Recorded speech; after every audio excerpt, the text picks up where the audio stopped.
Hello everyone, welcome back to my channel. तो दोस्तों, स्वागत है आप सबका हमारे इस चैनल पर, जहां हम बातें करते हैं फैशन, ब्यूटी, लाइफ स्टाइल, पूजा पाठ से जुड़े हुए ऑल इन टॉपिक पर। और मैं आपके साथ शेयर करती हूं अपनी लाइफ का एक्सपीरियंस। तो दोस्तों, हरे कृष्णा, राधे राधे। कैसे हैं आप सब? आशा करती हूँ आप सभी लोग अच्छे होंगे। मैं भी बिल्कुल ठीक हूँ। और प्रीवियस वीडियो में मेरे पास बहुत सारे इंस्टा पर कमेंट आए कि दीदी आप कुछ वीक लग रही हैं।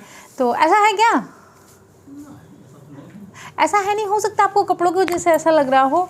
एक्चुअली थोड़ा सा क्या है ना, मैं दवाई वगैरह भी खा रही हूँ थोड़ा सा, तो इस वजह से भी ऐसा हो सकता है।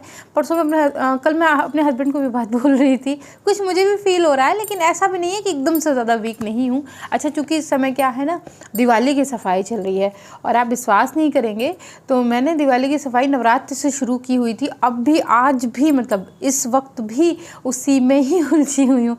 काम बहुत सारे हैं। ये है कि साफ़ सफाई हो जाए तो पेड़ पौधों में कलर करना है, गमले वगैरह वो हो जाए, तो फिर मार्केटिंग हो जाए, फिर ये हो जाए, वो हो जाए, श्रृंगार हो जाए, सब इतने सारे काम पड़े हुए ना।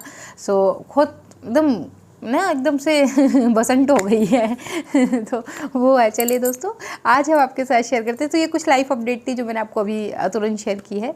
और मुझे हल्का सा कोल्ड जैसा भी लगा मुझे, आई एम रियली सॉरी।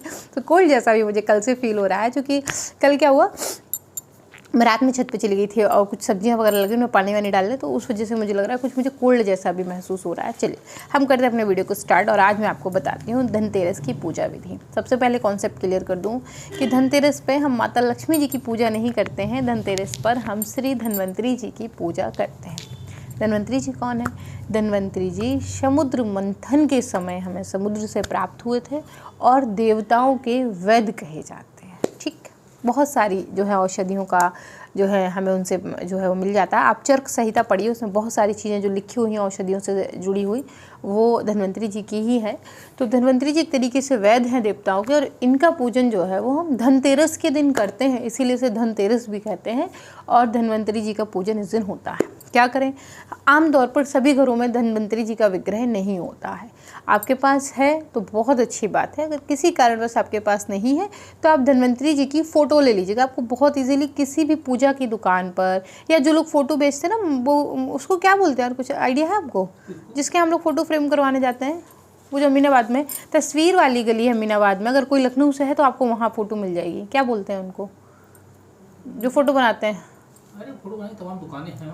हाँ, तो तस्वीर वाले के लिए अमीनाबाद में आप वहाँ पता कर लीजिएगा। उनको कुछ बोलते हैं फ़ोटो मढ़ने वाले, ऐसा कुछ उनका नाम है। तो आप उनके यहाँ चले जाइएगा ना, तो आपको वहाँ मिल जाएगी, अगर जो लखनऊ से लेना चाहते हैं। बकाया कि आप अपने यहाँ लोकल मार्केट में देखिएगा। ठीक है, तो हम आज के दिन, धनतेरस के दिन, आज के दिन नहीं, धनतेरस के दिन हम जो है वो श्री धन्वंतरी जी का जो है वो पूजन करते हैं, पूजा पाठ उनकी करते हैं।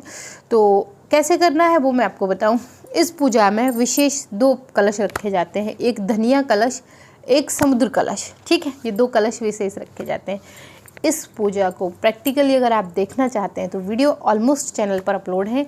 सो आप दिवाली प्लेलिस्ट खोलिए, सभी के सभी वीडियो आपको जो है वो मिल जाएंगे, आप वहाँ से चेक कर सकते हैं। तो आपको एक चौकी लेनी है। जैसे चौकी नहीं है, मंदिर आपने बना रखा है, मंदिर में ही कर सकते हैं पूजा, बहुत दिक्कत नहीं। सो एक चौकी लेनी है। चौकी पर आपको पीले रंग का एक वस्त्र बिछा लेना है और उस वस्त्र बिछाकर आपको धन्वंतरी जी को रख देना है। विग्रह है विग्रह, फोटो है तो फोटो, उनकी स्थापना कहने का मतलब कर देनी है।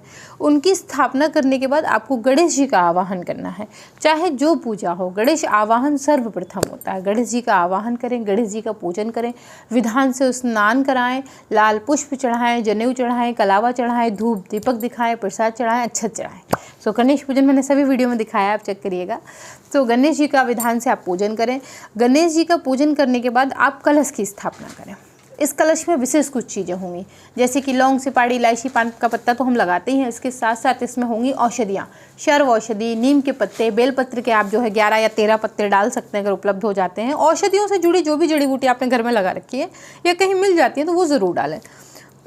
उसके बाद आप इनको 5 पल्लवों से सजा लें। आम के या अशोक के जो भी पत्ते मिल जाते हैं उनसे आप इन्हें पान के पत्ते से भी सजा सकते हैं, सजा लें। एक कटोरी रखें, इस कटोरी के अंदर खड़ा धनिया रखा जाएगा। खड़ा धनिया उपलब्ध नहीं तो मूंग भी रख सकते हैं, लेकिन सर्व बेहतर है कि आप खड़ा धनिया रखें और उसके अंदर आप दीपक को प्रज्वलित करें। धन्वंतरी से संबंधित जो भी दीपक धूप बनाएंगे उसमें हरी मूंग का प्रयोग जरूर करें। तो दीपक बनाए, उसमें 2-4 दाने मूंग के डाल दें आप, और इस तरीके से आप जो है वो जो धन्वंतरी धनिया कलश है उसकी स्थापना करें। साथ ही अगर आपके पास समुद्र का जल है तो इसमें डाल सकते हैं, नहीं है तो कोई बात नहीं, चूँकि हमें धन्वंतरी समुद्र मंथन से प्राप्त हुए थे। सो अगर है समुद्र का जल तो डालिए, नहीं है तो कोई बात नहीं। एक कलश और रखिए, उसको खाली जल भर के रखिए, आप ये रखिए। और उसके बाद आपको करना क्या है वो मैं आपको बताती हूँ। सो आप जो है इस तरीके से सारा पूजन कर लीजिए भगवान धन्वंतरी का। अच्छे तरीके से स्नान, धूप, दीपक, चंदन, वस्त्र, जनेऊ इत्यादि समस्त चीज़ें उन्हें अर्पित करिए।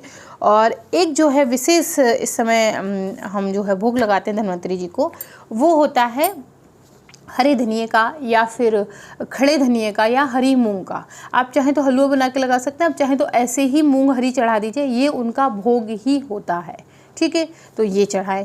इसके बाद जैसे कि मैंने आपको कहा कि उनकी आप अच्छे से पूजा करें। इस दिन औषधियों के पूजन का विशेष महत्व होता है। कोई आयुर्वेदिक औषधियाँ जिन्हें आप घर में इस्तेमाल करते हैं उनको ले आइए, उनका पूजन करिए। अगर कोई ऐसी औषधि है जिनका इस्तेमाल आप किसी और को दे सकते हैं, परिवार में दान कर सकते हैं, तो ले आइए, पूजन करने का तो उनको दे दीजिए। वो कहते हैं उन दवाइयों में ईश्वर का आशीर्वाद रहता है और व्यक्ति के जल्दी जो है वो ठीक होने के, रिकवर होने के चांस बढ़ जाते हैं।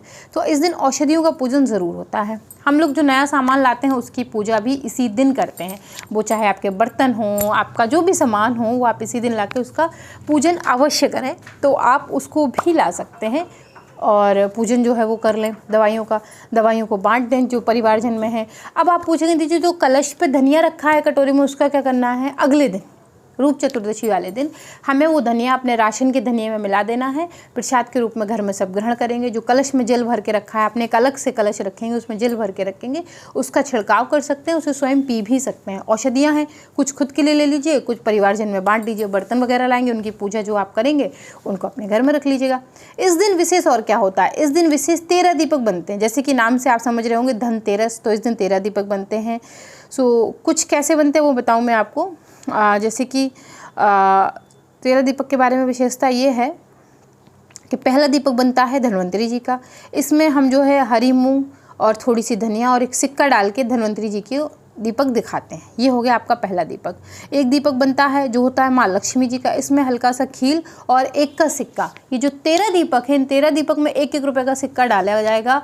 और दीपावली के पंच पर्वीय त्यौहार बीतने के बाद ये सभी सिक्कों को आपके यहाँ जो त्यौहारी मांगने आते हैं उनको दान कर दिया जाता है। ठीक है, तो हर जो 13 से बनेगी दीपक, ये आपको धनतेरस को ही बनाना है। इसके बाद तो धीरे धीरे दीपक की संख्या बढ़ती जाती है।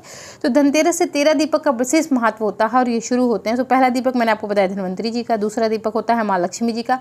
इसमें खील डाली जाती है, लाई के जैसी होती है, और एक सिक्का डाल के आप जो है प्रज्वलित करें। तीसरा दीपक होगा वो होगा माँ तुलसी का। इसमें जो है वो मूंग डाली जाएगी, खड़ी मूंग, और एक सिक्का डाला जाएगा। एक दीपक होगा गौशाला का, जहाँ पे आपके घर में अगर गौ माता आती हैं, आसपास कहीं आती हैं, इस दीपक को वहाँ प्रज्वलित करें और इसमें हल्का सा घास का टुकड़ा डालकर, एक सिक्का डालकर इसको जो है प्रज्वलित करें। आगे का दीपक होगा जो आपके घर के मध्य भाग में जलाया जाएगा। आपके घर का जो भी मध्य भाग निकलेगा आप उसे वहाँ जलाइएगा और उसमें हल्की सी जो है वो खील डालिएगा। ठीक है, खीलें जैसे मैंने आपको बताया कि लाई के जैसी होती है। उसके बाद जहाँ जल का स्रोत है, सरकारी नल आता है जहाँ पर, वहाँ पे, या फिर आपके घर में समरसेबिल है, तो जहाँ से समरसेबिल का पानी आ रहा है, मोटर लगी हुई है, वहाँ जहाँ जल का स्रोत है वहाँ पर आप जो है इस दीपक को जलाएं। इसमें भी खील डाली जाएगी और एक सिक्का डाला जाएगा। अब एक दीपक जो है वो मुंडेर पर रखा जाएगा। घर की जो मुंडेर होती है वहाँ रखें और ये दीपक आटे का बनेगा। और बकाए के दीपक आप जो है बना लीजिए और मिट्टी के, कोई दिक्कत नहीं, लेकिन ये जो मुंडेर पर रखा जाएगा ये दीपक आटे का बनेगा। एक तरीके से पितरों का दीपक माना जाता है और इसमें जो है वो आप जौ, थोड़ा सा काला तिल और 1 का सिक्का डालेंगे। इसके बाद पितरों के नाम से दीपक निकाला जाएगा। मैंने आपसे कहा कि पंच परिवीय त्यौहार में पितरों की पूजा भी सम्मिलित होती है। सो एक दीपक जो है घर के दक्षिण के साइड जलेगा, जिसके अंदर आप थोड़ा सा जौ, काला तिल और 1 का सिक्का डाल के जलाएंगे। इसी दिन यमराज जी का दीपक निकाला जाता है। तो यमराज जी का दीपक कैसे लगाते हैं, क्या क्या विशेष विधियां हैं यमराज और चित्रगुप्त जी के दीपक की, वो मैंने वीडियो अलग से शेयर की हुई है। आप उस वीडियो को ज़रूर वॉच करिएगा, आपको आइडिया लग जाएगा। बाकी मैं शॉर्ट में बता देती हूँ कि हम घर के जब दक्षिण साइड में बाहर की तरफ निकलते हैं तो दक्षिण की तरफ एक छोटा सा जो है रंगोली बनाते हैं चित्रगुप्त जी का। उस पर हम पेन और डायरी बनाते हैं और यमराज जी के लिए एक मुग्दर बनाते हैं। उस पर हम आटे का चौमुखा दीपक प्रज्वलित करते हैं। सरसों के तेल से उस दीपक को जलाते हैं और उसमें जौ, तिल और 1 रुपये का सिक्का डालते हैं। ये दीपक आप जौ के आटे से भी बना सकते हैं। सो जो दीपक आपको मुंडेर पर रखना है, पितरों के लिए निकालना है, यमराज और चित्रगुप्त जी के लिए बनाना है, ये दीपक विशेषकर आटे के ही बनाए जाएंगे। अब बहुत सारे लोगों को कमेंट आएगा दीदी आटा हम एक दिन पहले लगा के रख लें क्या? नहीं, ऐसा नहीं होता। ताज़े आटा आप लगाएंगे, उसी से दीपक बनाएंगे और वही आप जलाएंगे, और ये दीपक बराबर 5 दिन तक आपके जलेंगे। सो यमराज जी का, चित्रगुप्त जी का दीपक तो पूरे 5 दिन लगातार प्रज्वलित किया ही किया जाता है। साथ में पितरों का दीपक भी प्रज्वलित किया जाता है। तो इस तरीके से आप जो है लगाइए। बकाया कि 2 दीपक मेन गेट पर हम लगाते हैं, उसमें आप खील डाल दीजिए, एक एक का सिक्का डाल दीजिए, ठीक है। इस दिन विशेष ओखली का पूजन भी होता है। आपके घर में अगर ओखली है तो आप उसका पूजन करिएगा, नहीं है तो आप नई ओखली लाकर भी उसका पूजन कर सकते हैं, कोई प्रॉब्लम नहीं है। सो दोस्तों, आशा करती हूँ आपको ये वीडियो बहुत पसंद आई होगी। मेक श्योर अगर पसंद आई तो वीडियो को लाइक करें, चैनल को सब्सक्राइब करें, फ्रेंड एंड फैमिली के साथ शेयर करना आप बिल्कुल मत भूलें। बकाया कि धनतेरस से जुड़े हुए कोई कमी ना छूटे, मैंने सारे वीडियो शेयर किए हुए हैं। धनतेरस की पूजा लिस्ट भी मैंने कम्युनिटी टैब में कल शेयर की है, आप उस वीडियो को ज़रूर वॉच करिएगा। तो कोई चीज़ अगर छूट भी रही होगी तो याद आ जाएगी, क्योंकि मैं भी इंसान हूँ बिना लिखे चीज़ों को बताती हूँ आपको, जो रहता है दिमाग में वो सब आपके साथ शेयर करती हूँ। सो उन वीडियो को वॉच करिएगा, आपको मेक श्योर बहुत हेल्प होगी। तो दोस्तों, मैं मिलती हूँ विद अ न्यू वीडियो, तब तक के लिए हरे कृष्णा, राधे राधे। और मुझसे किसी ने पूछा था दीदी आप धनतेरस कब मना रही हैं? 22 तारीख को। भाई सभी लखनऊ में 22 को मनाएंगे, बनारस में 22 को मनाएंगे, इलाहाबाद में 22 को मनाई जा रही है, इसलिए मैं 22 तारीख को ही धनतेरस मनाऊंगी। सो दोस्तों, मैं मिलती हूँ एक और नई वीडियो के साथ, तब तक के लिए बाय बाय।